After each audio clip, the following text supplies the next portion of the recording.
What's up, everyone? Welcome to the video. Today we're going to take a look at how to get a 2019 Audi Q5 started if the key fob dies. So I've taken the battery out of this key fob to demonstrate. As you can see, none of the buttons are working.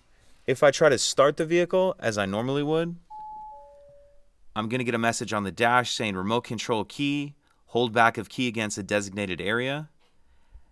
And where that designated area is in the front left cup holder. You see that icon of a key right there? So what I'm going to do is grab my key fob and I'm going to hold it upside down with the buttons facing forward, and then it's going to slide in between those two little pieces for the cup holder. And then once the key fob is sitting in the cup holder like that, I'll come over here and press the stop start button.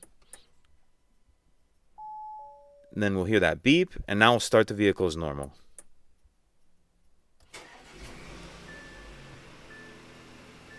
And now you'll be ready to drive the vehicle as normal, and then you'll just need to replace the battery in your key fob as soon as you can. If you have any questions, please let me know. If you could take a second to like and subscribe, it helps us out, and I'd appreciate it. Thank you.